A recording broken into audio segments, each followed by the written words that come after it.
¿no? Vamos a ver temas de transgénesis, básicamente, lo que es biología sintética, que es algo que también está entrando con fuerza, y la edición de genes de interés pecuario, hidrobiológico, incluso vegetal, ¿no? Para la mejora genética de animales y plantas.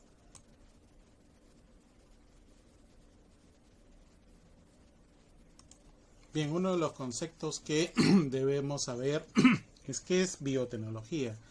En verdad, biotecnología tiene diferentes niveles, como lo vamos a ver.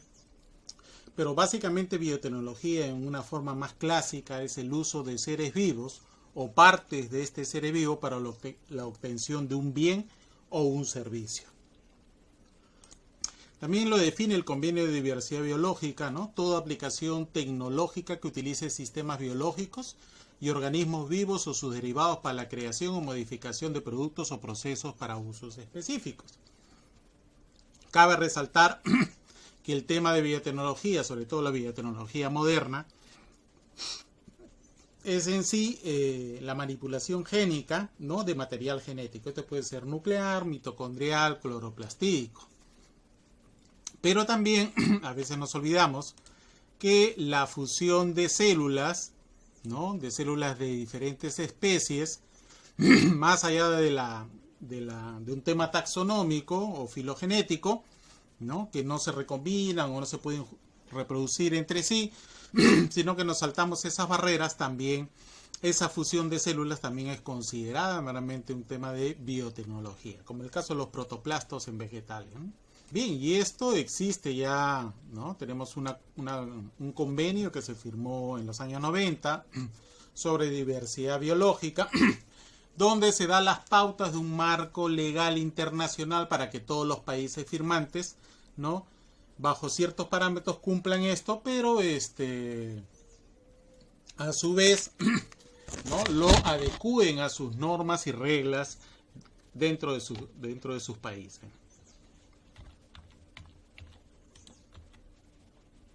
Ahí tenemos el protocolo de Cartagena del año 1992 en Colombia, donde se establece todo lo que es la seguridad de biotecnología, ¿no? Para protección de la diversidad biológica. Verdaderamente el objetivo era proteger el tema de la diversidad biológica ante las nuevas tecnologías, sobre todo la de manipulación de ácidos nucleicos, y poder evitar un tema de erosión, ¿no? Un tema que pudiera afectar a la vida silvestre en general, ¿no? ¿No? La FAO también, ¿no? Incluye la ingeniería genética y mucho más amplio, ¿no? Está la genómica, la bioinformática, la selección con marcadores moleculares, la micropropagación de cultivo de tejidos, la clonación, la inseminación artificial, el trasplante de embriones, etcétera, y otras tecnologías, sobre todo otras tecnologías que han empezado a tallar en los últimos 5 años, ¿no? La biotecnología la podemos dividir, eso es importante que conozcamos. Hay una biotecnología tradicional, hay una biotecnología convencional y también hay una biotecnología moderna. Bien, en el caso de la biotecnología ancestral, son todas aquellas biotecnologías que se han conocido desde siempre, desde que la humanidad es humanidad, ¿no? En forma empírica hay pueblos ancestrales que practican cierta obtención de productos, ¿no? Como es el caso de la chicha de jora, por ejemplo, ¿no? Un producto de fermentación artesanal, ¿no? La producción de vino, de licores, el tocosh, son producciones artesanales, o la producción de queso también, ¿no? O la obtención de una cecina, si estamos hablando de productos animales, y de queso, ¿no? Todo eso, realmente, es una biotecnología tradicional, ¿no? Que no está sujeta a un tema tampoco de patentes porque es de uso cotidiano. Nadie puede patentar la chicha de jora ni el tocosh, ¿no? Eso es algo que realmente, a pesar de que probablemente es una tradición, pero es de uso común, ¿no? Entonces por ahí va el tema, ¿no? La biotecnología convencional realmente comenzó a crecer en los 70, se afianzó en los 80, ¿no? Y tiene que ver pues con varias cosas, ¿no? Las biotecnologías reproductivas, la inseminación artificial, la transferencia de embriones están ahí. Los procesos de formación fermentativos para producir biogás, por ejemplo, ¿no? También van por ahí. El cultivo de células vegetales, ¿no? El cultivo de células vegetales es también uno de las aplicaciones, ¿no? En Perú hay muchos laboratorios dedicados a esto, ¿no? Acá en la universidad lo tenemos unos. El uso de marcadores moleculares es realmente todo lo que es PCR y electroforesis, ¿no? Que ya hemos visto un capítulo de eso. El tema de las zoómicas, que es lo que está avanzando con fuerza en el sentido de que queremos tener el genoma de los organismos, ¿no? De diferentes organismos, sobre todo aquellos que nos son útiles, los organismos, sean plantas o animales, ¿no? Domésticos. Entonces queremos obtener toda la información y lo vertimos. Tenemos un GenBank, tenemos algunos repositorios de la secuencia. Cada vez que un investigador secuencia, aunque sea un gen, ¿no? Eso lo publica, ¿no? Y poco a poco se va armando realmente esta especie de rompecabezas molecular, ¿no? Bien, esta biotecnología moderna, ¿no? Es el uso de la ingeniería genética, ¿ok? Eso no debemos olvidar, es la ingeniería genética o famoso ADN recombinante, ¿no? Por ponerles algunos ejemplos, los transgénicos están ahí, el tema de los transgénicos, ¿no? El tema de los transgénicos, en el cual se le inserta uno o pocos genes simplemente tomados de otra especie que por evolución no le pertenece, y estos los reproducen, ¿no? Se los reproducen y obtienes una progenie transgénica, ¿no? O no necesariamente tiene que ser un organismo vivo, puede ser una parte de él, ¿no? Puede ser una parte de él, ¿no? Para elaboración de otros productos. Por ejemplo,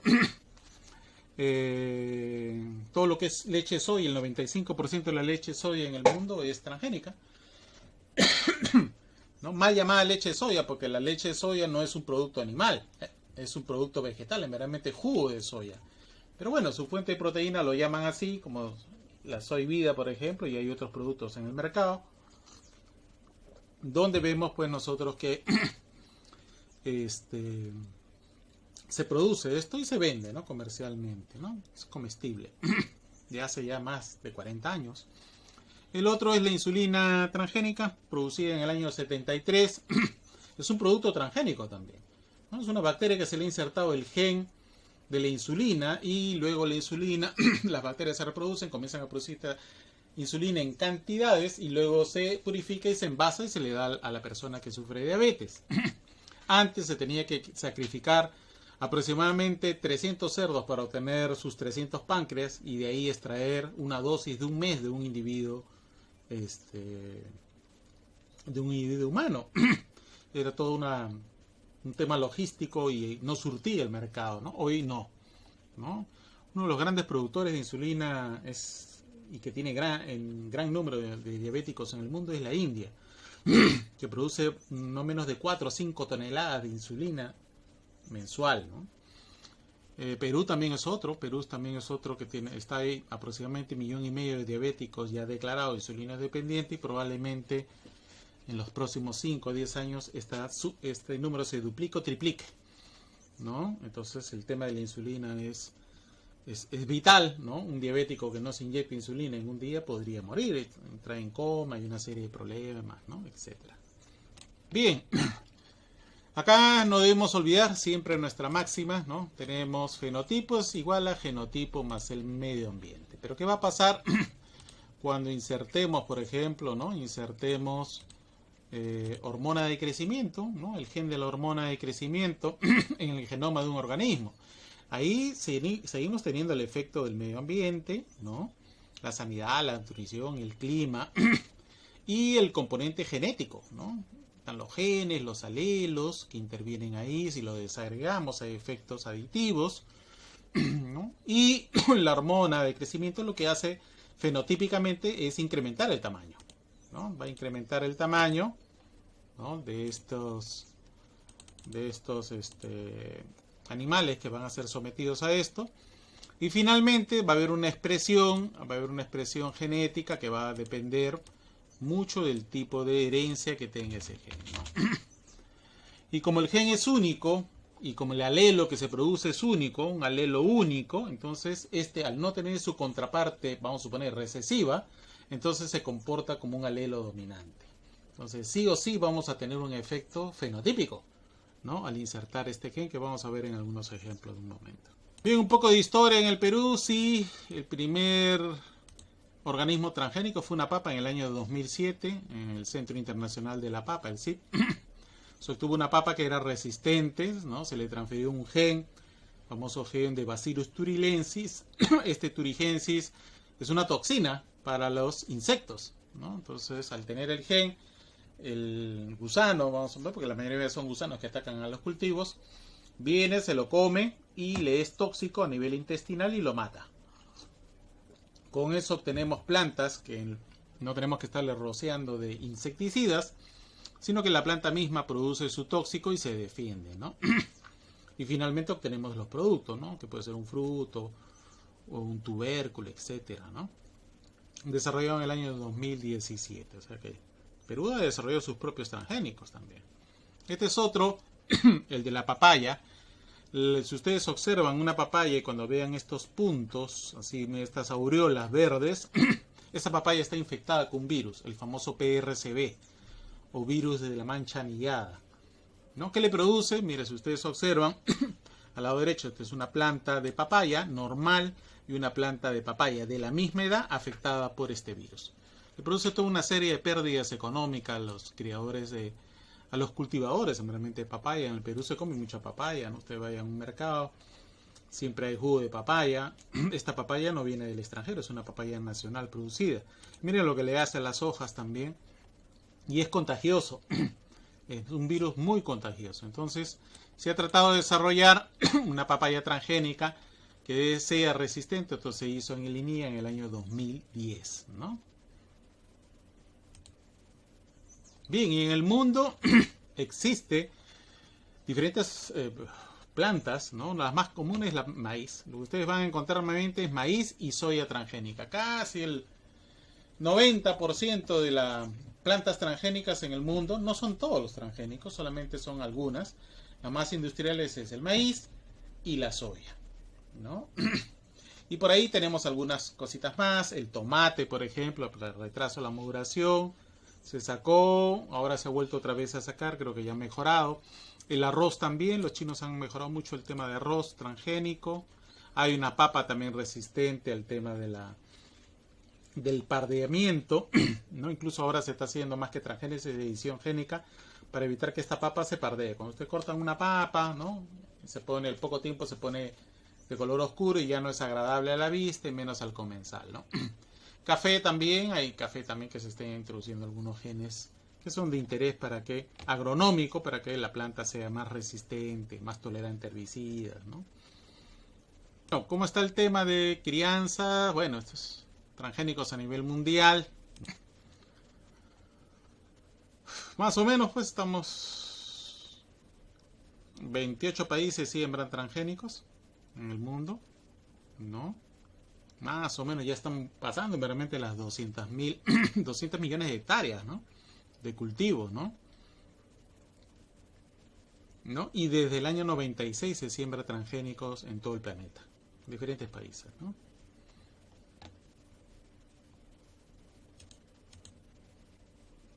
Ahí vemos un poco cómo ha ido en crecimiento, verdaderamente ha aumentado, ¿no?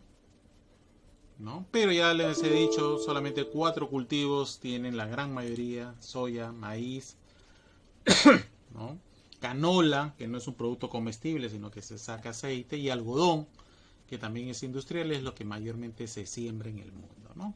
Solamente el maíz y la soya están para consumo humano y animal, ¿no? El tema ha ido creciendo a lo largo de los años en cuanto a número de hectáreas sembradas y más países incorporados a la siembra. Ahí le mencionaban, por ejemplo, un tema de papa. La papa, cuando la cortas, se pardea, ¿no? Y hoy, realmente, esto es en Estados Unidos y también Canadá, hay una papa también modificada que no produce eso. La cortas la papa y la dejas, ¿no? Realmente ustedes ven a los chefs que cuando cortas la papa la ponen bajo agua. Eso es para que no se oxide y se pardee, Bueno, ahora esta papa la cortas y la mantienes al aire libre y no pasa nada. Igualito están haciendo con frutas como la manzana. La manzana también, ¿no? Evitan que se pardee, ¿no? En peces, en animales, para decir, desde el año 85 tenemos los primeros peces transgénicos con hormona de crecimiento, ¿no? Ustedes van a ver al lado izquierdo el pez de tamaño normal y el pez transgénico, ¿no? Que duplica o más incluso, ¿no? El tamaño y el peso, por ende, porque al final el pescado lo vendes por peso, ¿no? Ahí tenemos otros ejemplos. Ya hay un salmón transgénico, ¿no? Para consumo humano, el primero en ser aprobado en la FDA después de 20 años. Realmente la FDA máximo es 10, pero bueno, se tardaron 20. Donde el pez, en este caso el salmón, crece el doble, ¿no? Que el salmón que no lo es, ¿no? Igual pasa para la tilapia transgénica crece a 3 a 5 veces más.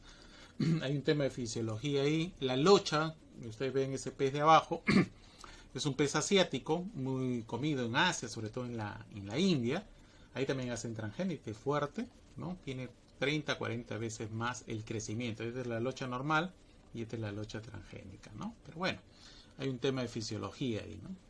Ahí tenemos más al detalle, ¿no? Primer pez transgénico aprobado en el 2009 por la FDA. Y bueno, está siendo sembrado no solamente en Estados Unidos y en Canadá. Si ustedes ven, Acabontis, la empresa que hizo esta, es una empresa privada, ¿no? Donde ustedes pueden ver, por ejemplo, el salmón normal y el salmón transgénico, ¿no? Empiezan pesando lo mismo, va subiendo en días, están los días y acá están los pesos, ¿no? En gramos. Y ustedes observan pues que a determinada, vamos a darle unos 700 días, ¿no? Este llega a pesar 1500 y el transgénico 4 veces más, ¿no? Una tecnología que ha costado mucho dinero, mucho tiempo también, no es tan fácil hacer el tema de transgénesis, es más fácil en vegetales, pero en animales es mucho más complicado. Bueno, ya deben estar en la última fase Argentina, Brasil, y también estaba entrando Paraguay y Uruguay, pero básicamente Brasil y Argentina ya habían pasado la primera etapa. Allá en Argentina se pasa por una regulación del su ministerio que tiene, basta que apruebe el ministerio, pero tiene que probar 2 fases, una primera fase experimental en condiciones controladas para que después pase una fase de liberación, ¿no? En determinados aquellos. Recuerden que en Argentina y Brasil hay mucho también, no solamente el tema comestible, sino también el de pesca deportiva, ¿no? Y el salmón es un atractivo económico muy grande. Ahí tenemos pez cebra. Un pez cebra es animal modelo, se ha hecho transgénesis, miren, el individuo macho y hembra no transgénico y el transgénico, ¿no? Macho y hembra, ¿no? Se ha hecho también con se van haciendo con líneas con hormona de crecimiento, ¿no? Y efectivamente la hormona de crecimiento ha resultado muy bien en peces, ¿no? Algunas cositas más, por ejemplo tenemos tilapia que le han insertado genes de Artemia salina. La Artemia salina, ya saben, es un crustáceo que eclosiona con condiciones de sal, temperatura. Y bueno, han identificado algunos genes. Este fue un grupo que hizo el grupo de Egipto con Libia, ¿no? En el año 2011, ¿no? Y bueno, lograron que estas tilapias sean resistentes a condiciones salinas, casi como si pudieran vivir en agua de mar, ¿no? Allá en Egipto hay más de 80 millones de habitantes, muchas zonas son arenosas o llenas de zonas invadidas por agua salina, que es imposible criar un pez ahí, pero lo están haciendo con ese fin, de poder utilizar esas fuentes de agua naturales, salinas, y poder hacer producción de tilapia, ¿no? Como le digo, depende de cada situación de cada país, ¿no? Cada país tiene sus necesidades y busca resolverlas aplicando la tecnología de la transgénesis, ¿no? Bueno, y algunos transgénicos en Perú, sí es verdad, tenemos una ley de moratoria del año 2011 que acaba el próximo 2021. Llama atención pues algunas cosas, por ejemplo, en el caso de la insulina es un producto transgénico igual que la soya es un producto transgénico. Y alguien dirá, bueno, puede decir, bueno, está prohibido los transgénicos, entonces si está prohibido también estaría prohibido la insulina para los diabéticos. ¿Cuál es la lógica? No puedo comer soya transgénica, pero sí me puedo inyectar insulina transgénica. Esa es la lógica. ¿no? Entonces, hay que tener cuidado con el tema de los transgénicos en Perú. Lo que está prohibido es la siembra o el cultivo, pero más no los productos. Si no, no tendríamos soya e insulina transgénica acá en el Perú. Incluso el Salud le da a los asegurados, les da insulina gratis. Bueno, esta es una foto mía cuando había cine antes del COVID. Aquellos tiempos, algún día volverán. Miren, ustedes están preparando cohetes en el cine por mi barrio, por mi casa. Dale la canchita bien rica, con tu gaseosa y todo eso que te va a matar a los 40 años. Ahí está, ¿no? Porque esto realmente es fuente de azúcar y de grasas, ¿no? Y bueno. Pero miren ustedes el popcorn. ¿De dónde viene este popcorn, ¿no? Que está haciendo la señorita? Que está Argentina, ¿no? Ese es maíz amarillo, ¿no? Es maíz amarillo destinado para consumo humano. Pero el maíz que vende, o que produce, mejor dicho, Argentina, es transgénico. Todo el maíz que produce, el 99% de su maíz es transgénico. Entonces esta bolsa es un maíz transgénico. Así que no digan que no han comido transgénicos nunca en su vida, pero que eso es más falso que un sol de 3 soles, muchachos. Hace tiempo que comen transgénicos, ¿no? Y como producto, y permitido y todo lo demás, ¿no? Y si quieren ver otros productos que comen, bueno, ahí está, ¿no? Yo supongo que alguno ha comido alguna vez los cuates. Yo me como bastante maíz transgénico. Hace tiempo que me gustan los cuates, más no los picantes, pero los normales. Otros salchicha suiza también, a veces lo veo en mi desayuno, no sé, ¿no? Quaker, la leche Soleil, ya les dije, hay otras leches. Todas las leches de soya son importadas. Pero uno produce soya, lo importa. Y lo importa de países que tienen soya transgénica, ¿no? Y en fin, ¿no? Los cornflakes, también el maíz que viene de Estados Unidos es un maíz transgénico, ¿no? Acá yo les pongo un ejemplo, algo que comen mucho en la mañana algunos, los tamales, ¿no? De repente algunos no se han puesto a pensar, los tamales los hacen de maíz amarillo duro, destinado para consumo animal. Es maíz que nosotros compramos para alimentar pollo, para nuestra famosa pollo a la brasa, ¿no? Y ese maíz es para consumo animal. Sin embargo, mucha gente, como es barato, ¿no? Lo compra. La señora tamalera que te hace eso se levanta a 3 de la mañana con un fogón grande con leña, porque son gente pobre dedicada a la venta de tamales, y lo amasa y lo tiene que amasar fuerte porque es un maíz duro, ¿no? Pero lo logra cocer y finalmente hace un subproducto como son los tamales, ¿no? Mucho de ese maíz amarillo duro también es importado. ¿De dónde viene? De Argentina, de Canadá, de Estados Unidos, mayormente de Argentina. Exacto, es un maíz transgénico, ¿ya? Entonces más de uno se ha comido su tamal transgénico. A mí me gusta, ¿no? Sobre todo el de chancho, me gusta, me encanta a mí. Y siempre compro los domingos, ¿no? Para la familia. Bien, ahí tenemos uno del maíz, principal producto que importa el Perú y de la base alimentaria. De Argentina viene el 51% transgénico. Le sigue Estados Unidos el 39% y Paraguay el 10%. Ahí está el 100%. Y todo es maíz transgénico, ¿eh? Tiene algún evento transgénico introducido, ¿no? Para alimentar que aves, en el Perú lo usamos para alimentar aves y para alimentar cerdos. El maíz amarillo, ¿no? Duro. Nosotros tenemos una industria grande, San Fernando es el monopolio en verdad en el Perú y utiliza este maíz. No está prohibido. La importación de productos transgénicos, incluso para consumo animal, no está prohibido. Si han visto canchita que consumen los humanos, tampoco está prohibido para animales, ¿no? Menos. La soya, toda la leche de soya, a mí me encanta la leche de soya y ustedes saben que hay una ventaja de la leche de soya. Muchas personas, sobre todo peruanos, son insuficientes a la lactosa. La leche de soya es un producto vegetal, no tiene lactosa, entonces, pero sí es una fuente de proteína. China es el principal consumidor de soya en el mundo. Es más, quieren hacer un ferrocarril que en lugar de que los barcos den la vuelta por el estrecho de Magallanes, sino que pase vía Brasil y Perú hasta Talara, la zona de Piura. Es un proyecto que ya estaba discutido hace tiempo, no sé cómo habrá quedado. Para le sale más barato transportar en tren, ¿no? Y de ahí directamente a China. Donde ustedes van a China hacen todo de soya, ¿no? Helado de soya, en fin. Ok, pero es una soya doméstica, es una soya transgénica, ¿no? Es una soya transgénica. De Bolivia nos viene, otro gran productor. Bolivia tiene más de 1 millón de hectáreas sembradas de soya transgénica. Ustedes se van al lado oriental de Bolivia, yo tengo oportunidad, ahí están los varones de la soya, hacen mucho dinero con plantaciones enormes, hectáreas, ¿no? de soya, ¿no? Importamos también de Estados Unidos y de Paraguay, ¿no? Los países, ahí están estas son las importaciones para Perú, ¿no? Todo eso es transgénica. Bien, ¿qué es un animal transgénico? Per se, ¿no? Un animal transgénico, como ustedes ven acá, yo les traigo las células, vamos a suponer les traigo los embriones o gametos, y por diferencias técnicas le inyecto, ¿no? El transgen que le llamo.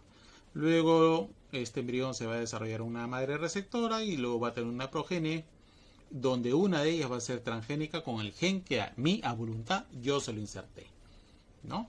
Lo interesante es que para que este animal sea transgénico tiene que pasarlo a las siguientes generaciones. Si no lo pasa, entonces ese transgenio muere con ese animal. No tiene gracia. La idea es simplemente que todos los animales lo hereden, ¿no? Las progenies.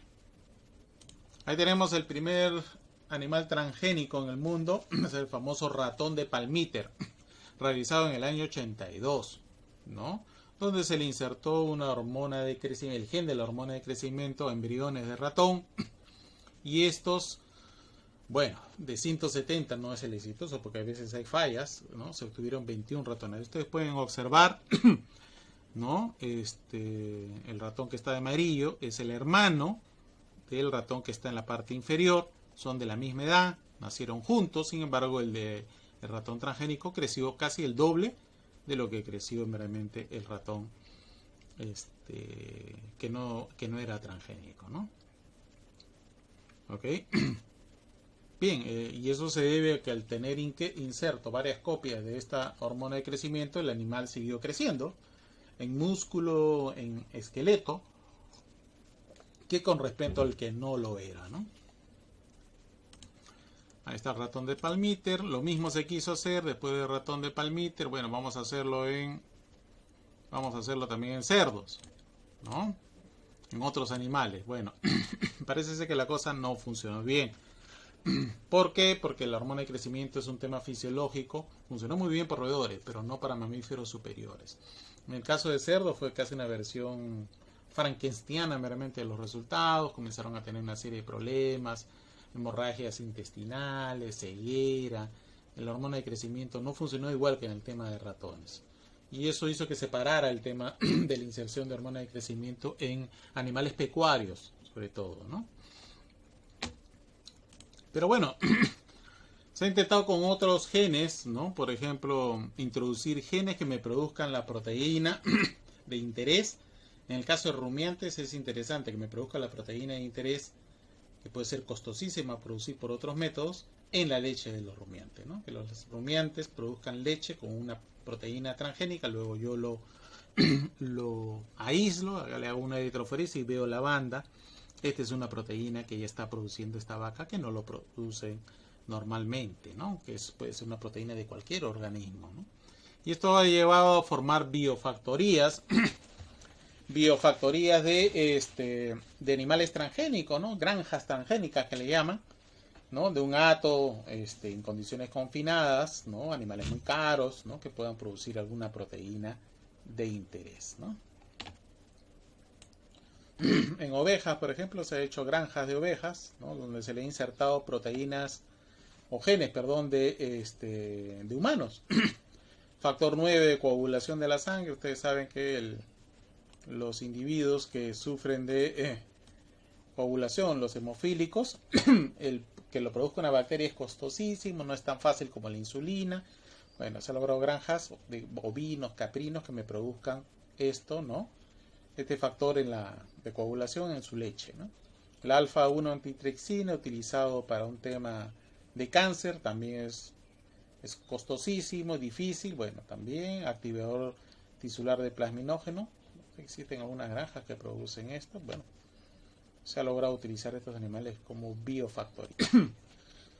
Bien, ¿qué otras biotecnologías emergentes, ¿no? Y que deberían ser de repente reguladas o no, no lo sé, pero yo se las menciono, ¿no? Ahí tenemos, por ejemplo, se ha insertado genes que hacen que los animales, sobre todo los acuáticos, puedan detectar metales pesados, ¿no? Con este tema de crecimiento de la minería y contaminación en el medio ambiente, ¿no? Lo que se hace realmente es introducirle a este animal una proteína fluorescente, y cuando esta proteína fluorescente en el organismo pones vamos a suponer, una batería de muestras de agua de laguna, colocas a estos peces dan positivo brillando en la oscuridad.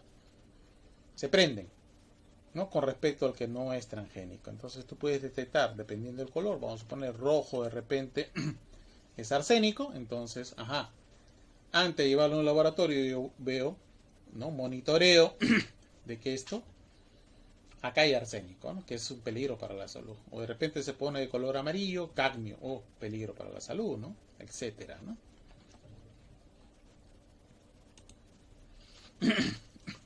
Otra transgénesis que se está usando mucho es el de la producción de una enzima desaturasa, ¿no?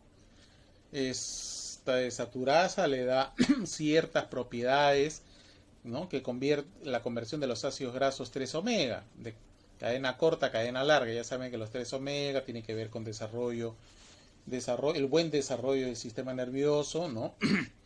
Entonces se tiene que estar utilizando pues otros organismos para obtenerlo, pero en este caso era insertar el gen de esta desaturasa para obtener esta omega de cadena larga, ¿no? Son peces, en verdad se aplica mucho en peces, el salmón lo tiene, la idea es insertar este transgen de la desaturasa en otras especies para hacerlas más interesantes en cuanto a calidad organoléctica, ¿no? Hay un tema nutricional, ¿no? Bastante interesante. Control de la reproducción también se sabe que el tema de producción, por ejemplo, gonadotropinas, que tiene que ver con el número de ovulaciones y finalmente fecundaciones y obtención de mayor camada, está siendo bastante estudiados también. Obtener realmente especies prolíficas que me produzcan muchas crías, ¿no? Al tema de ganadería o pecuario o acuicultura le interesa que esto se dé, ¿no? Bien, en cuanto a peces transgénicos fluorescentes, la historia de estos peces empezó a inicio del 2000 con un grupo de investigadores de Singapur, Taiwán, zona de Asia, introdujo un gen de una proteína fluorescente, primero en medusa, que es de una fauna abisal, para obtener peces cuya coloración en el músculo era de color verde u otros colores, ¿no? Después la cosa ha ido manejándose a nivel de anémonas, de corales. Anémonas es lo último que hay. Y hoy realmente estos peces están presentes en diferentes, como mencioné, estos peces desde el año 2003 salieron al mercado, ¿no? Peces rojos, naranja, verdes, comparado con el silvestre. Una característica que tienen estos peces es que la proteína fluorescente se activa con longitudes de onda corta, puede ser luz actínica UV, y estos brillan en la oscuridad, lo cual le dio un valor agregado. Cada uno de estos peces, el pez cebra, pez medaca, cuando salieron al mercado valían $3.000 cada uno, ¿no? $3.000, ¿no? Hoy en realmente ustedes pueden conseguir estos peces a 3 soles en cualquier mercado. Ya hay otras especies, como vamos a ver. Y es un tema porque Perú tiene peces transgénicos a diestra y siniestra en cualquier acuario, ¿no? Ahí pueden ver ustedes la fluorescencia que yo les dije. Estos son peces transgénicos de color rojo. Y a la izquierda tenemos de color gris. Incluso los embriones, ya a las 24 horas, los embriones ya están dando fluorescencia también verde, con respecto al no transgénico, ¿no? Bien, el tema de transgénesis o transar, prácticamente los ingenieros genetistas se han vuelto se han vuelto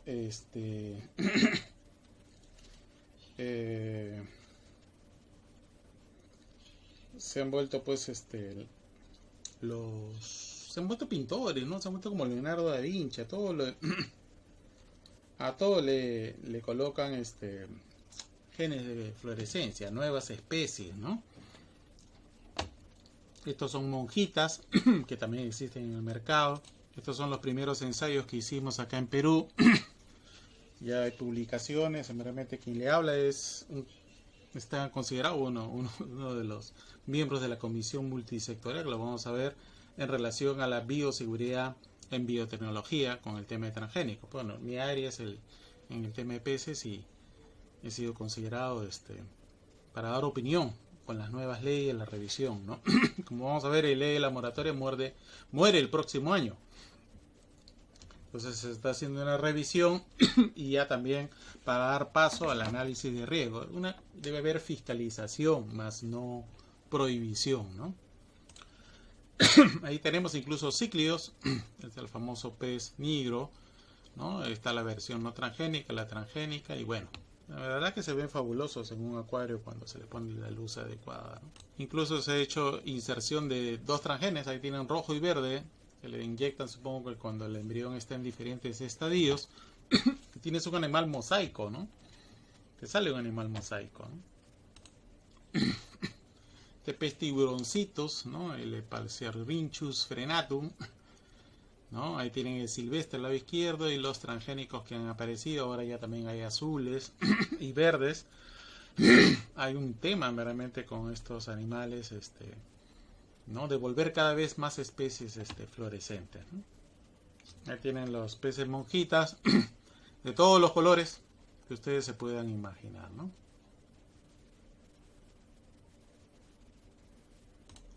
Este es un trabajo parte de mi investigación también, tesis de doctorado.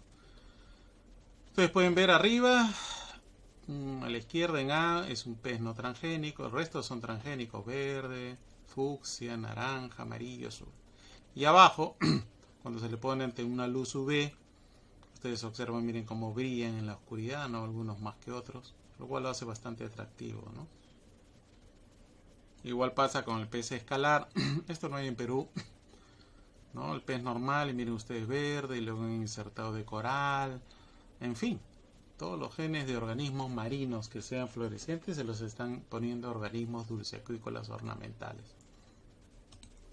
Estos son de Estados Unidos. Estados Unidos tiene una política, ustedes no pueden traer peces transgénicos ni importarlos, no sé por qué, pero en Estados Unidos todos los estados tienen -6. En Miami, Florida, abundan un montón.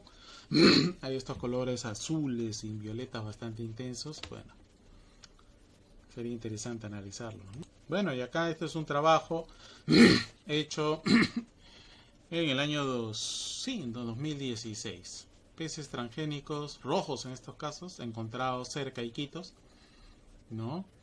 Sueltos en el medio ambiente. Alguien se aburrió de estos peces, los soltó. De estos peces de repente encontraron un nicho donde no haya depredadores, porque si hubieran habido depredadores no hubiera estado ninguno. Algunas condiciones muy parecidas a lo que ellos tienen, porque son peces asiáticos, ¿no? Y bueno, ahí están. Bueno, y en cuanto a peces, animales, ¿qué sigue, no? Pronto de repente lana, ¿no? Pronto de repente lana de colores y fluorescentes, ¿no? En fin, la ingeniería genética te permite hacer muchas cosas. No hay un límite, en verdad, ¿no?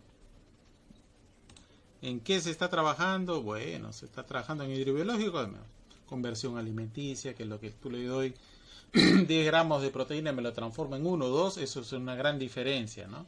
Resistencia al congelamiento y al frío, hay especies que no resisten el frío. Resistencia a la salinidad, como vimos en el caso de las tilapias. Control de la reproducción, mayor cantidad de crías, calidad como la desaturasa, calidad de la carne, ¿no? Aumento de tamaño corporal como hormona de crecimiento, resistencia a enfermedades. Ya sabemos nosotros de que muchas de las enfermedades para hacer mejoramiento genético es difícil, tienen heredades bajas.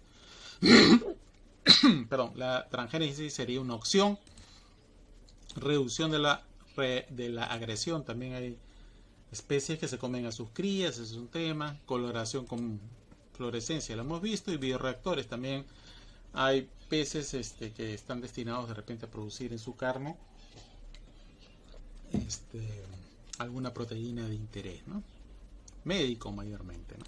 Acá les pongo el ejemplo del salmón transgénico, para que más o menos conozcamos. Debemos conocer cómo va esto de la transgénesis, cómo es que se produce un transgénico.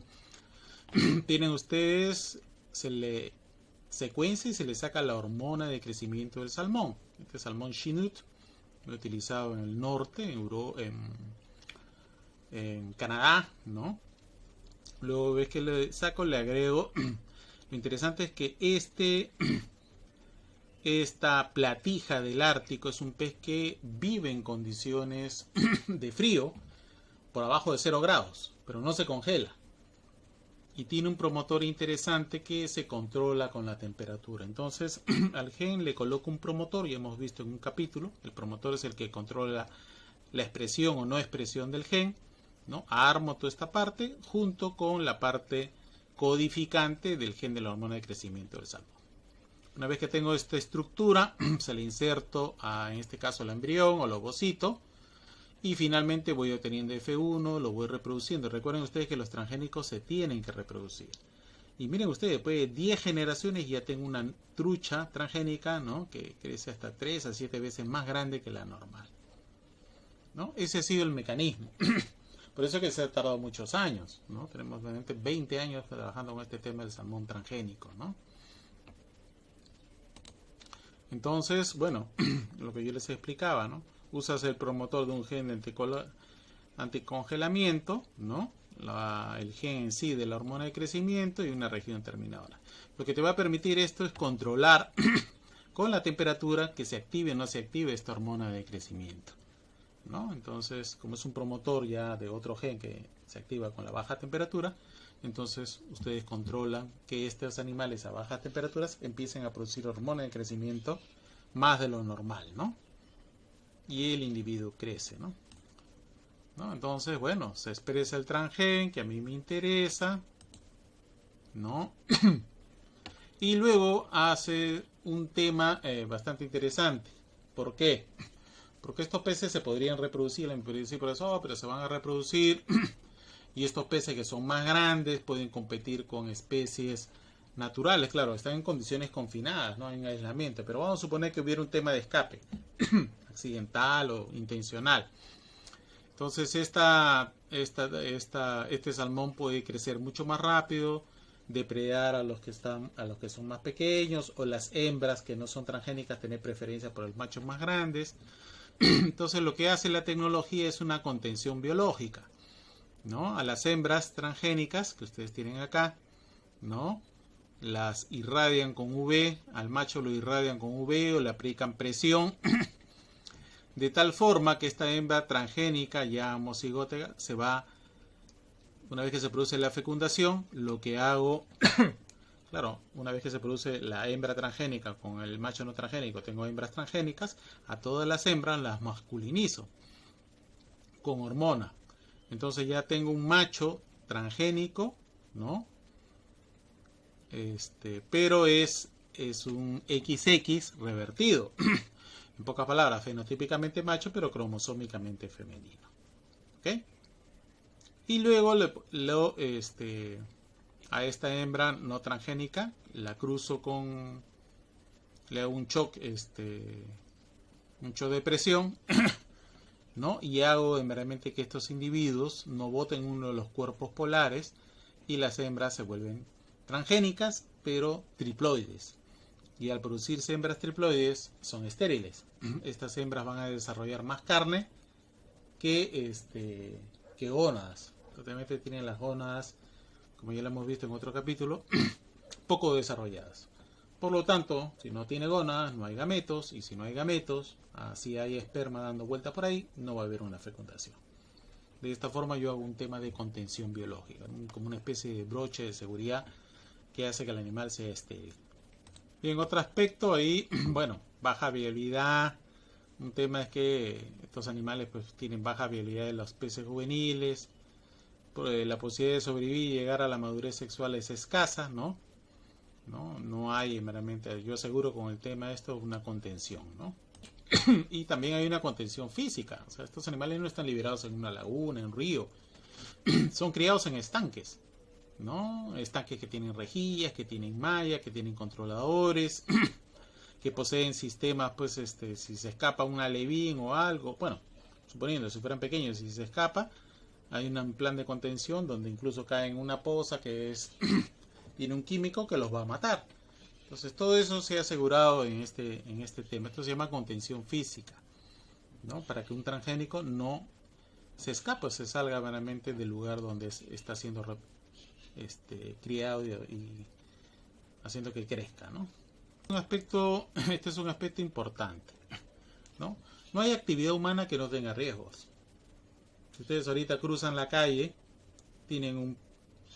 si obedecen las señales de tránsito, el riesgo es poco de que los atropellen. Pero si la persona que conduce está ebria, es muy probable que de repente lo atropelle. Pero las leyes están hechas para protegerlo. No hay ninguna actividad humana que no tenga riesgo.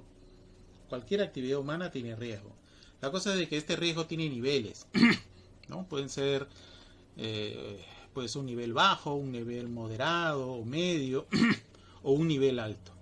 Lo que se hace con el tema de los transgénicos, y es parte de lo que ya la ley va a cambiar el próximo año, es que ya podemos hacer evaluación de riesgos, ¿no? Si alguien pide trabajar con un transgénico, producirlo, importarlo, el sector competente lo que va a hacer es tomar nota de esto, haces una solicitud, un formulario, y se hace el tema de análisis de riesgos para ver si el riesgo es alto, medio o bajo. ¿No? Lo hace en condiciones de invernadero, luego un poco en condiciones controladas en campo, pero eso va a tardar, obviamente, eso tarda tiempo, ¿no? De repente alguien que quiera trabajar en transgénicos se desanime porque es muy largo el proceso y costoso. Pero bueno, pero la norma está, ¿no? Se está desarrollando todas las facultades para que esto se controle, ¿no? No es que se libere, sino que se fiscalice en forma controlada. No va a venir, no es que venga alguien cualquiera a liberar un transgénico, no, tiene que pedir permiso y tiene que pasar por todo un tema de análisis de riesgo. Acá les menciono los cisgénicos, eso era un tema de discusión. ¿Qué pasa si hemos dicho que la transgénesis es usar un gen de otra especie, introducirlo en otra especie, en la especie B, le introduzco en la especie A, yo tengo un individuo transgénico? La otra es utilizar cisgénicos. ¿Qué quiere decir cisgénico? Aquellos organismos que no son otra especie, sino que son especies muy emparentadas. Por ejemplo, una manzana, vamos a suponer una manzana silvestre, a mí me interesa un gen que está ahí y que es interesante, me da resistencia a enfermedades, ¿no? Entonces yo le saco ese gen a esa manzana silvestre y se la coloco a una manzana doméstica, comestible. Como es la misma especie, estamos hablando realmente de una cisgenia, ¿no? Entonces, se estaba considerando que el tema de los cisgénicos no sean transgénicos, no sean considerados transgénicos. Y esto no debería estar ni prohibido ni reglamentado, simplemente que se haga como trabajo de investigación en laboratorio, ¿no? Bien, el tema de la ley de la moratoria, que va a cumplir ya 10 años, ¿no? Se estaba viendo varias cosas, ¿no? Potenciales de riesgo a la salud, que para mi modo de pensar es lo que menos ya hemos visto nosotros. Tienes consumiendo más de 40 años de soya transgénica y nadie le ha pasado nada, ¿no? Y ustedes son grandes consumidores de maíz, de soya transgénica, ¿no? Por ahí el tema de la salud, incluso ya cuando se saca un producto transgénico hay que tener mucho cuidado, o sea, eso tiene que estar regulado, con permiso, se han hecho todos los estudios respectivos ante todos los entes competentes. Potenciales riesgos socioeconómicos podría ser de repente pues sacar una planta transgénica que sea mejor, que no se enferme, que sea resistente, que produzca más, y obviamente pues ya nadie va a querer esa planta si no quiere la planta transgénica, ¿no? Es un tema socioeconómico que hay que balancearlo. Y potenciales riesgos al medio ambiente, ¿no? El tema es justamente eso, que se libere, vamos a suponer maíz transgénico, que tiene capacidades reproductivas enormes y lanza sus polen a mucha distancia, podría hibridizarse con maíz nativo, ¿no? Como Perú está dentro de uno de los centros de origen del maíz, y tener finalmente un F1 o F2, que no es ni uno ni lo otro, ¿no? Algo que no se sabe, porque recuerden que el fenotipo es el genotipo más el medio ambiente. O sea, encima que le introduzco variabilidad genética en la parte genotípica, todavía tengo el efecto del medio ambiente que también me produce ruido. Entonces, eso es un tema que se soluciona con los análisis de riesgos respectivos, para que poder responder esas preguntas sí o no a un tema de transgénicos, ¿ya? Bien, esto es, bueno, lo que yo estoy miembro de la comisión, es parte de lo que estamos viendo. Hay un artículo 26 del decreto 008 del MINAN que aprueba el reglamento de ley, la 29811, es la ley de la moratoria, la que estamos hablando, que dura hasta el año 2021, ¿no? La ley que establece la moratoria del ingreso y producción de organismos vivos modificados. O sea, tú no puedes liberar transgénicos para sembrar o para criar, sea pecuario o acuícola, ¿no?, en territorio peruano. Pero esta ley no es para prohibir, esta ley ha sido dada para dar tiempo, ¿no?, para fortalecer las capacidades científicas y tecnológicas de la biotecnología moderna relacionada al tema de ingeniería genética, ¿no?, y dar los marcos de bioseguridad. Estos 10 años han tenido para dar fruto, ¿no?, en una ley en una reglamentación. Los sectores competentes, por ejemplo, el INIA se va a encargar de todo lo que es plantas, forestales. El tema de peces lo maneja Produce, ¿no? El tema pecuario también está por ahí, el Ministerio de Agricultura, ¿no? Va a ser el sector competente quien determine realmente y haga los análisis de riesgo ante el pedido de alguien que quiere estudiar o manejar estos animales, ¿no? Y bueno, toda una serie de requisitos antes de su liberación, ¿no? Y eso puede tardar mucho tiempo, mucho dinero también, ¿no? Pero bueno, es un marco, es lo que la ley se planteó. La ley de la moratoria no solamente prohibió la prohibición, sino que era para fortalecer. Y después de 10 años, ¿no?, ya tenemos que haber fortalecido muchas de las cosas. Creo que la parte vegetal, el RISBA, que es un reglamento del tema de biotecnología en vegetales, ya está listo, ¿no?, como vamos a ver dentro de un rato. Bien, ¿cuál es el objetivo? ¿No? El objetivo es promover el fortalecimiento de las capacidades científicas y tecnológicas de las entidades nacionales encargadas de difundir las técnicas que aplican la biotecnología moderna y la bioseguridad. Señores, ¿qué va a pasar con todos aquellos que están trabajando en ingeniería genética? El Estado ha dado mucho dinero para hacer ingeniería genética, hacer secuenciamiento de genes, ¿no? Y becas para acá, y capacitaciones para allá, y equipamiento, ¿no? Este es un trabajo de la Universidad de San Martín, ¿no?, donde se está haciendo algunos genes. Por ejemplo, este gen es un gen interesante para el tema de resistencia en cacao. El cacao tiene un problema. Nosotros producimos chocolate y se llevan el cacao para hacer chocolate en el extranjero con mucho valor económico, pero el cacao tiene un problema.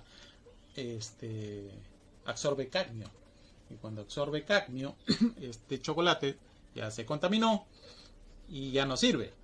Y te regresan el cargamento y pierdes un montón de dinero. Entonces está estudiando este gen que tiene que ver con el transporte del cadmio para tratar después de hacer alguna mejora que permita realmente, sobre todo con ingeniería genética, ¿no?, edición génica, el poder hacer una línea de tomates que no absorban cadmio, ¿no? Bien, lo que se ha hecho es esto. El Estado peruano desde hace muchos años, ya póngale 10 años, está mejorando la infraestructura y la capacidad de análisis de diferentes organismos, sobre todo los gubernamentales, ¿no? Entonces, ya tiene bastantes años en esto, y con el fin de dar este salto estratégico una vez que se regule, se cambie el tema de la ley de la moratoria, ¿no? Ahí tenemos, por ejemplo, laboratorios equipadísimos, ¿no? Este es en el INIA, ¿no?, donde ustedes pues hay de todo, ya secuenciamiento, etcétera, etcétera. Entonces es dar el siguiente paso estratégico. Recordemos que Perú es el único que tiene una ley de moratoria. Países, solamente por hablar de países que están alrededor de nosotros, ¿no? Ecuador no tiene ley de moratoria. Colombia no tiene ley. Es más, Colombia produce muchos vegetales transgénicos, sobre todo en flores, ¿no? Aplican mucho. Brasil tiene transgenia, hace transgenia. Bolivia tiene más de 1 millón de hectáreas sembradas de soya transgénica y otros productos, ¿no? Chile siembra semillas a contraestación, semillas transgénicas que lo siembra cuando es épocas calientes acá en Sudamérica y épocas frías en Norteamérica. Lo siembra y le abastece a Estados Unidos, a Canadá, ¿no? de esas semillas transgénicas que se producen. No los siembra en su territorio, pero sí los produce en su territorio en condiciones de invernadero, ¿no? Bueno, así está la situación. Ahí tenemos algunas cositas, algunos proyectos que ya están aprobados incluso, ¿no? Que tratan un poco, que juegan entre la conservación del maíz. Por ejemplo, el maíz se está identificando genes, ¿no? Genes que ayuden a la producción de antocianina, ¿no? Una de las ventajas que tiene el maíz morado que produce antocianina, que es un tema que tiene que controlar el tema del cáncer al colon. Se llevan la pasta realmente al extranjero de esta antocianina, y bueno, la idea es identificar estos genes y hacer estudios de diferentes cosas, hacer cisgénicos, transgénicos, edición génica. El camino está abierto, tenemos el recurso, pero si el recurso no lo utilizas, vendrá alguien y lo utilizará, ¿no? Finalmente eso pasa, ¿no? Otros países se llevan, te jactas mucho de la variabilidad que tú tienes, pero no la usas. Algo así como un coleccionista de estampillas, ¿no? Tengo el recurso, de vez en cuando saco mi álbum de estampillas, se lo muestro todo y ya está, pero no generaste nada nuevo. Los recursos, si no se utilizan, finalmente acaban así, ya ha pasado, ¿no? Acaban utilizando otros países y luego te venden el producto agregado, ¿no? Y por ejemplo acá está, ¿no? También el tema de la papaya que les mencioné. Muy gratamente ver que, bueno, modificación genética para conferir resistencia al virus, ¿no? Proyectos que están en camino, ¿no? Como toda tecnología se utiliza. Esto es lo que ha salido en este año, ¿no? Dispone la publicación del proyecto normativo denominado Reglamento Interno Sectorial para la Seguridad de la Biotecnología para el Desarrollo de Actividades con Organismos Biomodificados en el Sector Agrario. O sea, la ley normatoria tiene que tener sus reglamentos dependiendo del sector, ¿no? Sector pesca, sector pecuario, sector agricultura, ¿no? Y este reglamento es para justamente empezar a hacer algunos trabajos en condiciones confinadas, en este caso con el INIA, ¿no? En Vispa, para poder trabajar con algunos transgénicos. No van a ser todos. No todas las plantas se van a volver transgénicas, ni todos los animales. El tema es costoso y demanda tiempo. No crean que tampoco es así nomás. Es para, bueno, si alguien desea hacer, que haya una norma. Usted debe seguir estos pasos, paso a paso, pedir permiso, etcétera, para poder trabajar en condiciones confinadas o finalmente en una liberación controlada de alguna planta, ¿no? En este caso alguna planta, porque van por delante el tema de las plantas, ¿no? Transgénica. Bien, la otra técnica que está entrando con fuerza a partir de hace unos 4 o 5 años es la edición génica por CRISPR-Cas, ¿no? Donde realmente nosotros podemos hacer ediciones dirigidas cambiando cierta secuencia de nucleótidos del ADN o de cualquier ácido nucleico y esto produzca un cambio genético deseado, ¿no?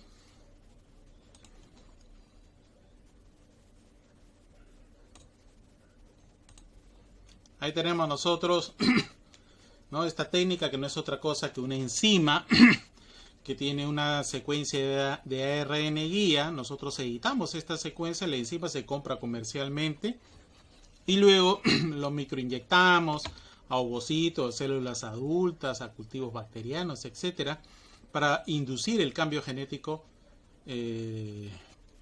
a todo. Podemos producir una mutación, es decir, podemos cambiar un alelo a mayúscula, a minúscula, pero ya no hacer los cruces para obtener eso, sino simplemente a voluntad en la F sub 0 o en la F1 incluso, ¿no? Una de las primeras aplicaciones fue este gen, ¿no? Cuya mutación produce una miocardiopatía hipertrófica mortal, ¿no? Se nace con ese problema y la persona puede morir, ¿no? Fallo cardíaco inmediato. Si ustedes observan acá la radiografía, ven ustedes el corazón es mucho más grande cuando se tiene esta mutación, ¿no? Bueno, en el año 2007 se editó este gen en embriones humanos. Recuerden que en otros países, como Estados Unidos, se permite el trabajar con embriones humanos hasta los 14 días. Ya lo había mencionado, que para el gobierno norteamericano, antes de los 14 días no hay sistema nervioso, por lo tanto no es un individuo, sino estás ante un grupo de células como la sangre, etcétera, ¿no? Bueno, tenemos este trabajo que tuvo mucho revuelo en el año 2018, el científico He Jiankui, que había hecho edición génica pasándose un poco por alto el tema éticos, ¿no? El comité de ética. Y fueron meramente 3 niñas, ¿no? 2 gemelas, ¿no? Que les había editado para que no contraigan el SIDA, ¿no?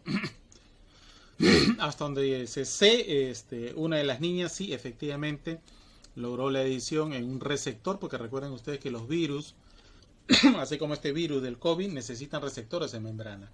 Entonces lo que hizo fue editar el receptor de membrana para que el virus no tuviera la puerta de ingreso y la persona nazca sana, ¿no? En este caso el padre era portador del SIDA y la madre no.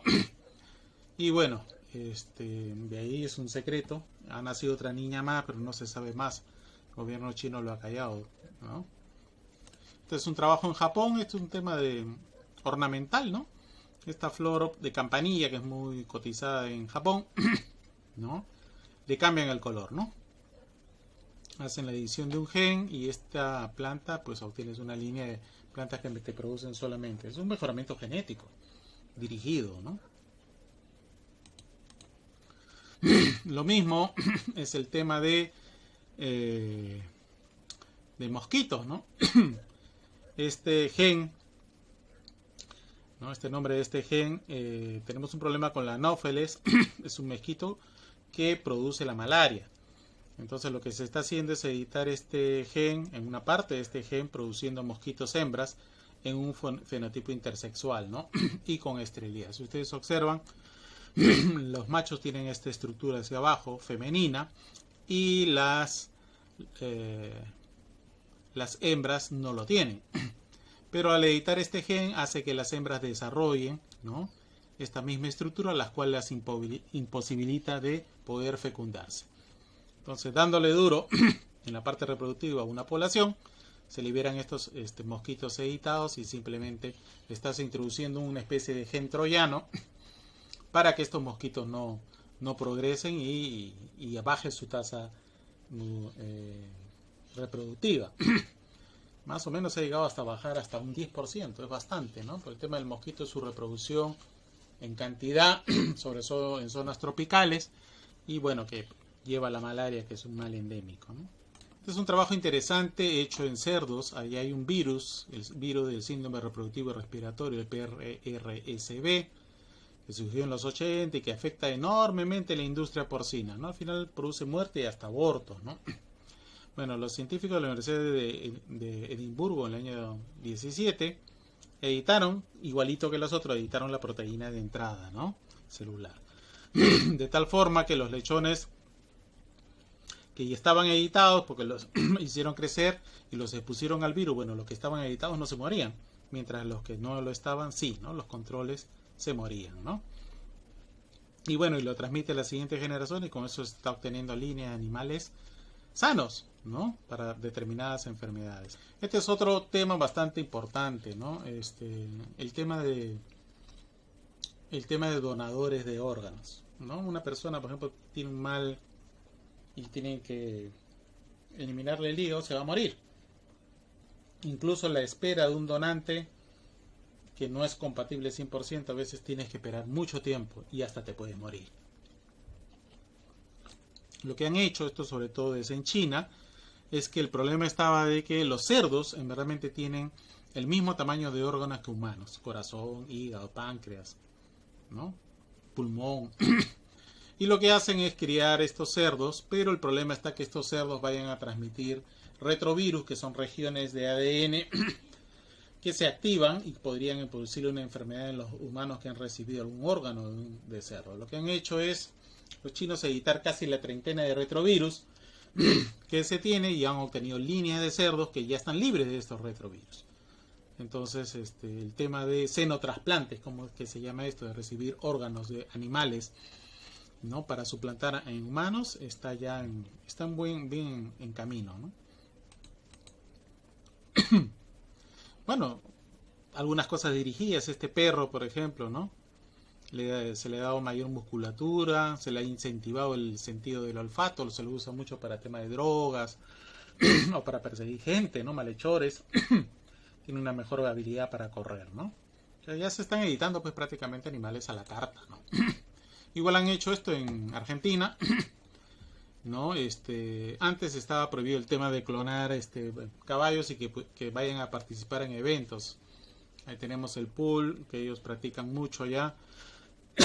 Entonces, la norma ha cambiado de hace 2 años. Se permite trabajar con animales editados siempre y cuando lo reporten y también clonados. Entonces, realmente vas a tener una cuadrilla de animales editados, vamos a suponer, para resistencia, ¿no? Y encima lo vas a poder clonar, ¿no? Hay mucho dinero de por medio y bueno, la actividad económica lo apoya, ¿no? Eso, bueno, se ha hecho algunas cosas como diseñar la leche, por ejemplo, ¿no? Hacer que la gente, una leche editada que no tenga, por ejemplo, lactoglobulina, ¿no? Porque la gente no todo la tolera y se hacen pues vacunos con leche hipoalergénica, ¿no?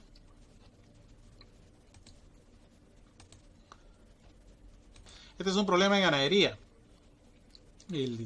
Cuando no hacen vacunos con cuernos hay que tener cuidado porque esto puede dañar al ganadero. Y el tema de extracción de los cuernos es doloroso, bastante brutal, ¿no? Lo que está haciendo esta científica en Estados Unidos es producir animales editados, editar el gen que produce los cuernos para que sean individuos acornes, ¿no? Y puedan ser mejor manejados, más fáciles de manejar y no produzca daño al manipulador, ¿no? Haciendo edición acá en China por ejemplo, utilizan mucho los mini pig. Acá, por ejemplo, a este mini pig le han desactivado las 2 copias del gen que se pega a la hormona de crecimiento, por lo tanto estos individuos no crecen, se quedan enanos. Y bueno, son muy utilizados estas líneas de mini pig para estudios de enfermedades humanas. Como son pequeñitos, son fáciles de mantener en pequeños espacios y se puede hacer estudios fácilmente como si fueran roedores, ¿no? O estas ovejas en China, donde hay color marrón y negro, bueno, lo que han hecho es editar y han alterado el color del mamífero, ¿no? Ahí tenemos uno color marrón editado versus los que son de color negro. Entonces, en pocas palabras, lo que estamos haciendo es cambiar el alelo. El alelo que me produce el color negro, lo edito con esta técnica y ahora me va a producir color marrón, ¿no? Mejoramiento genético. O en pollos, como el caso de la miastatina, miren ustedes, control pollo, ¿no? Llega más o menos a en promedio a esta carcasa, ¿no? El control en promedio, y comparado al inhibir yo el gen de la miostatina, obtengo mayor, ¿no? Producción de masa muscular. Al final de cuentas vendo el pollo por kilos, entonces me interesa que tenga más masa muscular. Este es un trabajo de los mexicanos, este es el pez mexicano de las cavernas. Hay un instituto en Europa que lo considera como un animal modelo. Tiene un gen interesante, este OCA2 tiene que ver con la pigmentación de la melanina. Entonces están jugando a eliminar la pigmentación porque a veces interesa a peces prácticamente albinos para poder hacer un tema comercial ahí, ¿no? Y también de estudio de cómo se forma la pigmentación. Aspectos más osados, ¿no? Por ejemplo, el poder editar el famoso TDF o SRI y obtener individuos hembras revertidas a machos, ¿no? Entonces, no me interesa reproducirlo, me interesa simplemente que el individuo sea fenotípicamente macho y cromosómicamente hembra. Pero el individuo va a crecer en peso y a mí lo que me interesa es peso porque ese animal al final lo voy a volver carne, hamburguesa, ¿no? Y lo vendo por kilos. Otros más, bueno, más complicaditos, pero no imposibles, son genes de resistencia a parásitos, ¿no? O resistencia al calor. A medida que vayamos teniendo el tema del cambio climático y la subida de temperatura, muchos animales no producen, ¿no? Los vacunos lecheros, cuando sube la temperatura, se afectan, no producen leche. Y cada vez este es un tema más crítico. Entonces, el hacer edición génica de esos genes que los vuelva termotolerantes es de bastante interés, ¿no? Hay otros genes, por ejemplo este gen TER, que tiene que ver con longevidad y envejecimiento. Estos son los famosos kilis. Son animales que tienen sus embriones en zonas con poca humedad y pueden quedarse en estado embrionario, pónganse en gástrulo durante meses. en la turba argentina, cuando hace frío, llega el frío, el invierno, se quedan en estado de quiescencia por largos periodos de tiempo, detienen su metabolismo y muchos de ellos están asociados al tema de longevidad e envejecimiento. Son animales modelos que se está usando bastante para ver ese tema, ¿no? Bueno, edición del pez cebra, animal modelo, ratón acuático, como le dicen, ¿no? Con CRISPR se hace varias cosas, ¿no? Por ejemplo, acá tengo un corazón, edito, me sale individuo con 2 corazones, ¿no? O puedo editar la tiroxinasa, que hace que el embrión sea transparente, ¿no? Acá tenemos uno, a ver, ¿dónde está? Acá está, ¿no? El ojo es mucho más claro con respecto al ojo que está oscuro acá. O incluso otras características, por ejemplo, la formación de la cola, ¿no?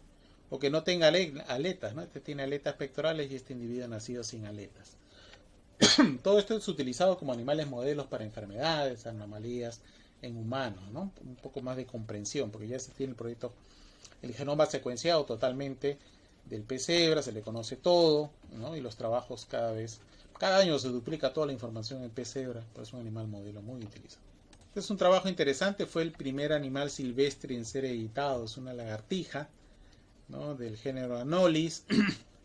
Lo que hicieron acá es interesante, durmieron a la lagartija, la abrieron y le inyectaron el CRISPR directo en los ovocitos que estaban dentro de los folículos, ¿no? En este caso han editado para el gen de la tiroxinasa y han producido individuos, este es el individuo normal y el individuo, ¿no? Nacieron las camadas, creo que fueron 21 animales, pero de esas 4 eran albinos.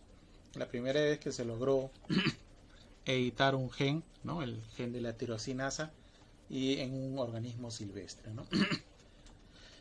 Nosotros hemos visto algunos animales silvestres en zoológicos. El más famoso es Copito de Nieve, que murió hace 2-3 años, si no me equivoco, en la Universidad de Barcelona, en España. Era un animal albino. Pero que sería bueno de repente producir, no tener que esperar que la naturaleza nos dé el albino como un atractivo, sino que nosotros mismos lo podamos producir en el laboratorio, ¿no?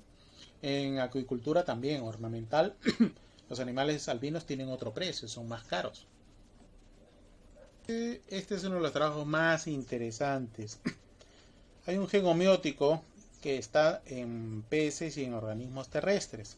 Y siempre ha habido la pregunta, sobre todo para los biólogos, el tema de cómo se dio el salto, ¿no? Evolutivo de un pez a algo parecido a un anfibio que caminaba en tierra. Bueno, este gen está inactivo en peces y activo en tetrápodos. Lo que se ha hecho es activarlo en peces. Acá tenemos pez cebra. Miren ustedes sus aletas, ¿no? Este es el no editado. Y el editado de este host XD13 hace que las aletas no sean aletas, en verdad, sino que sea como una estructura palmeada. Como si estuviera tratando de formar una mano en lugar de una aleta. Y ha sido la primera prueba, en verdad, de que el salto evolutivo se dio probablemente por un cambio radical en este gen homeótico que dio lugar a la aparición de organismos terrestres, ¿no? Los primeros organismos terrestres. Este es otro animalito muy utilizado en Estados Unidos, es el Parafelis hawaiensis, es un crustáceo que le hacen edición génica para ver la formación de estructuras, sobre todo de patas, tentáculos, ¿no? Quelas, etcétera. Y han hecho todo un mapa, verdaderamente, de qué genes homeóticos se alteran. Ustedes ven acá, ¿no? Lo que está de color rojo es lo que se ha alterado. Se aumenta, se disminuye, se desaparece, etcétera. En verdad, pronto estamos diseñando animales que no existen en la naturaleza, sino que a voluntad fueron alternativas evolutivas que nos escogieron, pero que en laboratorio lo podemos hacer. Bueno, ¿cómo funciona el tema del CRISPR-Cas? Para más o menos resumir el tema que debemos conocer a grosso. Acá tengo yo una secuencia nucleotídica, un ADN, ¿no? Luego lo que hace el CRISPR, esto que ustedes ven es la enzima Cas9 con su RNA mensajero guía. Esto se sintetiza, se manda a comprar y esta es la secuencia que a mí me interesa. Entonces yo, sabiendo la secuencia del gen y de la región que yo quiero editar, simplemente le hago el complementario con mi RNA mensajero, más o menos unos 20 nucleótidos en promedio, y La enzima, una vez que lo ubica, este gen, lo que hace es hacer el cambio específico. Termina su proceso y se retira. Es lo mismo que parece acá, por ejemplo, la papa silvestre, que esa papa que cortamos y se pardea, y la papa que no se pardea. Entonces nosotros vemos la secuencia y nos dimos cuenta, ¿no? Que ¿dónde está? Que este aminoácido debe cambiar. Entonces yo tengo la tabla, el código genético, edito mi RNA mensajero complementario para ese y le hago un cambio en un nucleótido. Basta que le haga un cambio en un nucleótido, cambie un aminoácido. Y al cambiar el aminoácido he cambiado la secuencia y este alelo lo he cambiado por otro. Así de simple. Como si hubiera hecho una selección de papa que no se va a pardear. Entonces es una forma de hacer mejoramiento genético. El CRISPR está abriendo un nuevo capítulo de mejoramiento genético sin tener que hacer cruzamiento, ¿no? Este es el ejemplo que les dije en el PRCB, ¿no? Este virus que mata cerdo, ¿no? Ellos ya tienen todo el gen y hay una zona, hay un exón que a ellos les interesa. A este exón le hacen un pequeño corte con CRISPR, le hacen una edición y al hacer la edición ya no aparece este exón. Se ha deleteado esta exón y al no aparecer este exón, no, el receptor para el virus queda anulado. Cuando viene el virus y quiere infectar, simplemente no lo encuentra. Al no encontrarlo, ese individuo se vuelve, ¿no?, inmune a esa enfermedad, ¿no? Bueno, este es el análisis molecular que se hace después con electroforesis para detectar si ha logrado la edición o no. De ahí tenemos al cerdito, ¿no?, contento, sin enfermarse, porque la peste viral no se lo va a llevar. Bien, el CRISPR me permite, miren ustedes, para hacer mejoramiento genético tengo F1, F2, muchas Fs. En cambio en CRISPR yo puedo editar hasta F1, incluso hasta F sub 0, ¿no? Entonces el acortamiento, tipo, imagínense, en vacuno puede ser pues 20 años en hacer mejoramiento y esto lo podemos hacer en un año, ¿no? En el caso de hablando de vacunos, más si el intervalo generacional es más corto en otros animales, ¿no? Miostatina es un gen candidato. Desde el año 97 se conoce mutantes de miostatina que al inhibirse la expresión de este gen, el individuo tiene musculatura, ¿no? Mismo versión Schwarzenegger en vacuno, ¿no? Entonces ahí tenemos, se anula y aumenta el número de miofibrillas en el músculo y el individuo pues es un individuo musculado, ¿no? Entonces el año 97. Pero no solamente los vacunos lo tienen todos los vertebrados en general, ¿no? Lo tenemos en caballos, los ratones, ¿no? Miren ustedes el ratón normal, que está en la parte de arriba y el inferior cuando ha sido editado la musculatura. Entonces son dos hermanos, uno editado y el otro no. No hay una musculatura, hay una especie de super ratón, ¿no?, comparado con su hermano no editado.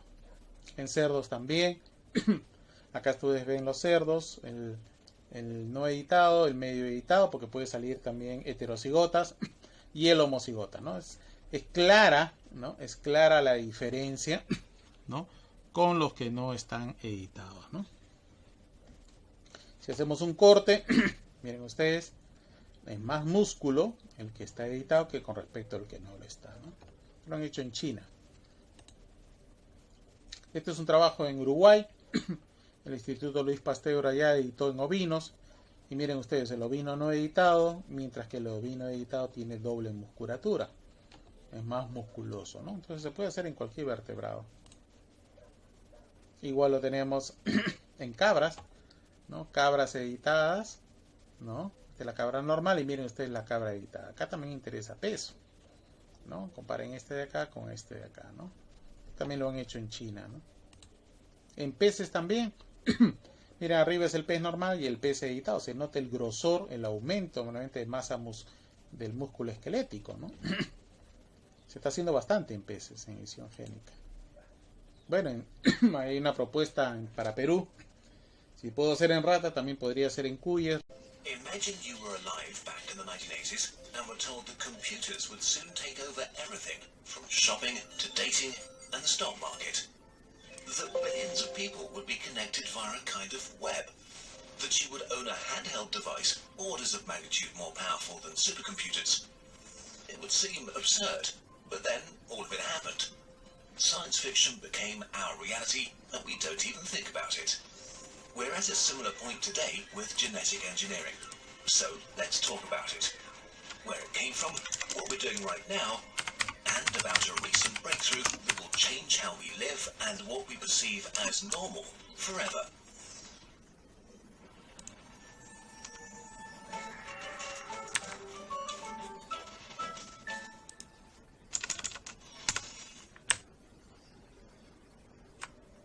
Humans have been engineering life for thousands of years. Through selective breeding, we strengthened useful traits in plants and animals. We became very good at this, but never truly understood how it works, until we discovered the code of life, deoxyribonucleic acid, DNA, a complex molecule that guides the growth, development, function, and reproduction of everything alive. Information is encoded in the structure of the molecule. 4 nucleotides are paired and make up a code that carries instructions. Change the instructions and you change the being carrying it. As soon as DNA was discovered, people tried to tinker with it. In the 1960s, scientists bombarded plants with radiation to cause random mutations in the genetic code. The idea was to get a useful plant variation by pure chance. Sometimes it actually worked too. In the 70s, scientists inserted DNA snippets into bacteria, plants, and animals to study and modify them for research, medicine, agriculture, and for fun. The earliest genetically modified animal was born in 1974, making mice a standard tool for research, saving millions of lives. In the 80s, we got commercial. The first patent was given for a microbe engineered to absorb oil. Today, we produce many chemicals by means of engineered life, like life-saving clotting factors, growth hormones, and insulin, all things we had to harvest from the organs of animals before that.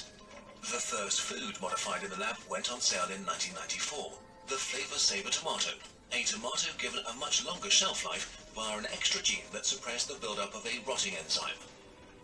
But GM food and the controversy surrounding them deserve a video of their own. In the 1990s, there was also a brief foray into human engineering. To treat maternal infertility, babies were made that carried genetic information from 3 humans, making them the first humans ever to have 3 genetic parents. Today there are super-muscled pigs, fast-growing salmon, featherless chickens, and see-through frogs. On the fun side, we made things glow in the dark. Fluorescent zebrafish are available for as little as $10. All of this is already very impressive, but until recently, gene editing was extremely expensive, complicated, and took a long time to do. This has now changed with a revolutionary new technology now entering the stage, CRISPR. Overnight, the costs of engineering have shrunk by 99%.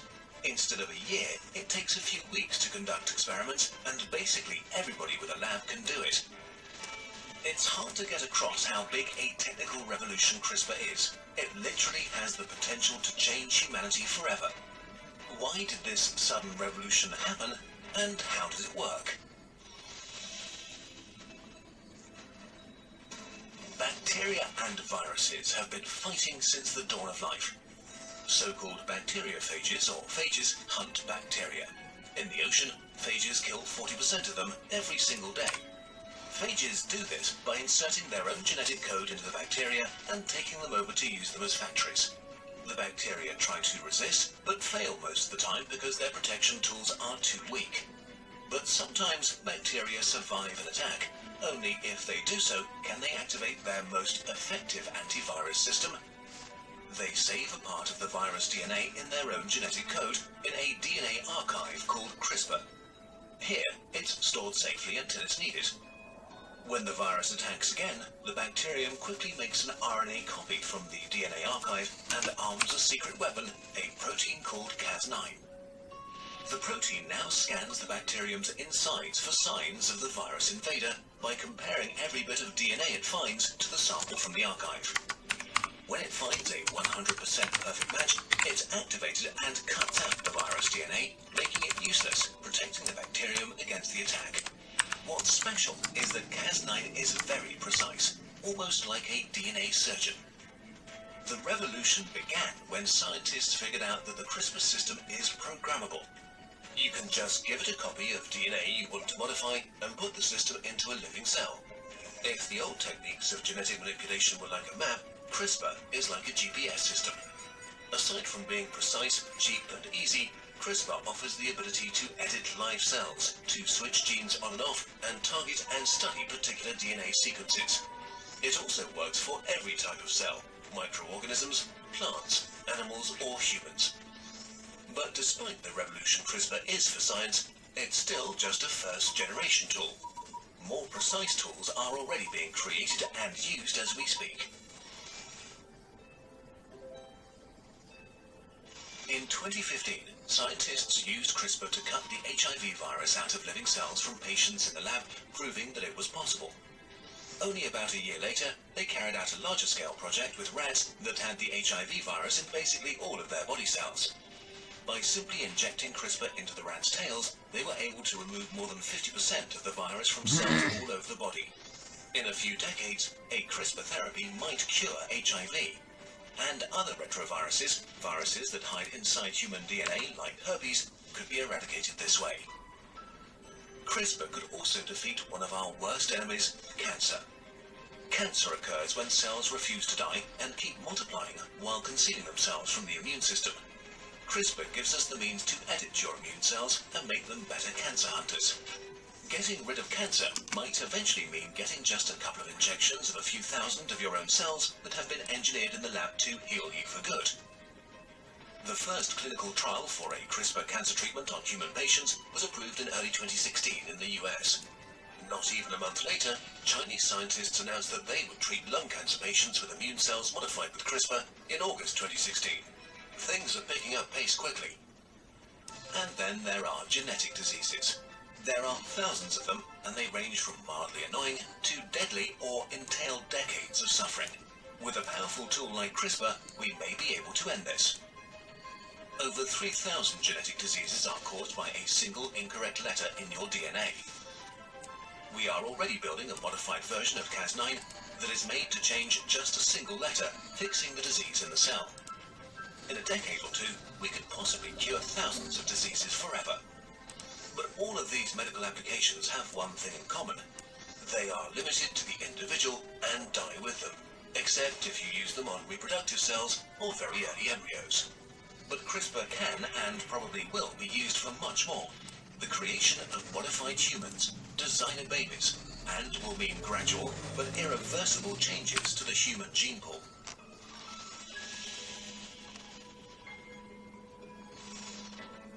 The means to edit the genome of a human embryo already exist, though the technology is still in its early stages, but it has already been attempted twice. In 2015 and 2016, Chinese scientists experimented with human embryos and were partially successful on their second attempt.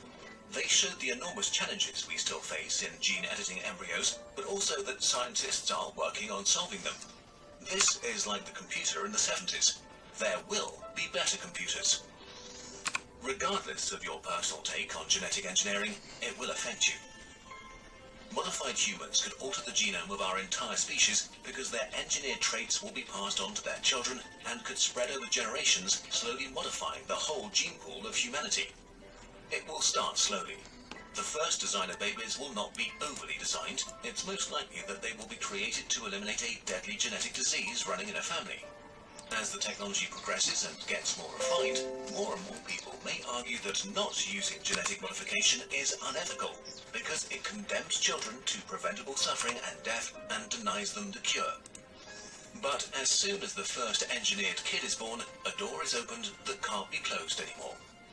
Early on, vanity traits will mostly be left alone.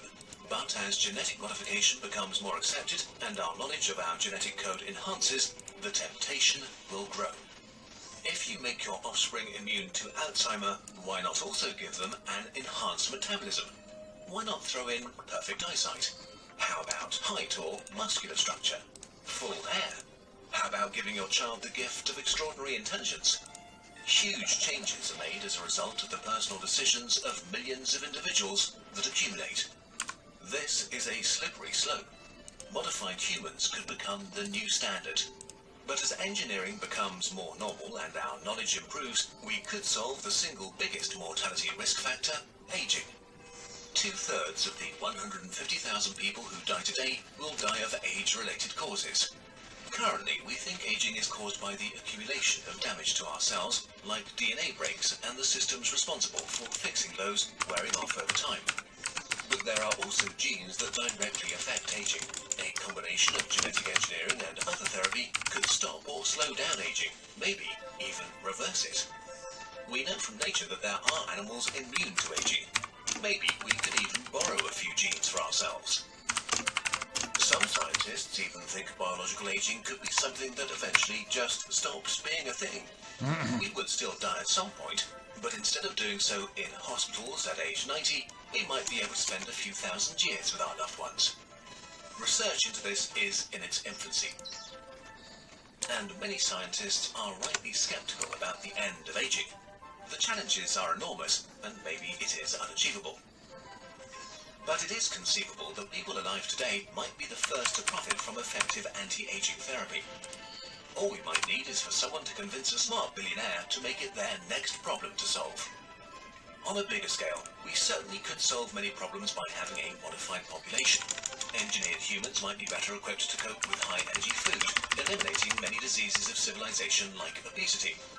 In possession of a modified immune system, with a library of potential threats, we might become immune to most diseases that haunt us today. Even further into the future, we could engineer humans to be equipped for extended space travel, and to cope with different conditions on other planets, which would be extremely helpful in keeping us alive in our hostile universe. Still, a few major challenges await us, some technological, some ethical. Many of you watching will feel uncomfortable and fear that we will create a world in which we will reject non-perfect humans and pre-select features and qualities based on our idea of what's healthy. The thing is, we are already living in this world. Tests for dozens of genetic diseases or complications have become standard for pregnant women in much of the world. Often the mere suspicion of a genetic defect can lead to the end of a pregnancy. Take Down syndrome, for example, one of the most common genetic defects. In Europe, about 92% of all pregnancies where it's detected are terminated. The decision to terminate a pregnancy is incredibly personal, but it's important to acknowledge the reality that we are pre-selecting humans based on medical conditions. There is also no use in pretending this will change, so we have to act carefully and respectfully as we advance the technology and can make more and more selections. But none of this will happen soon. As powerful as CRISPR is, and it is, it's not infallible yet. Wrong edits still happen, as well as unknown errors that could occur anywhere in the DNA and might go unnoticed. The gene edit might achieve the desired result, disabling a disease, but also might accidentally trigger unwanted changes. We just don't know enough yet about the complex interplay of our genes to avoid unpredictable consequences. Working on accuracy and monitoring methods is a major concern as the first human trials begin. And since we've discussed a possible positive future, there are darker visions too. Imagine what a state like North Korea could do if they embraced genetic engineering.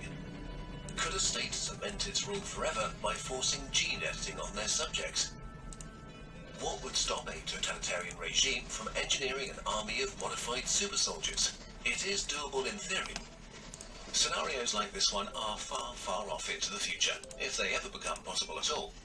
But the basic proof of concept for genetic engineering like this already exists today. The technology really is that powerful. While this might be a tempting reason to ban genetic editing and related research, that would certainly be a mistake. Banning human genetic engineering would only lead to the science wandering off to a place with jurisdiction and rules that we're uncomfortable with.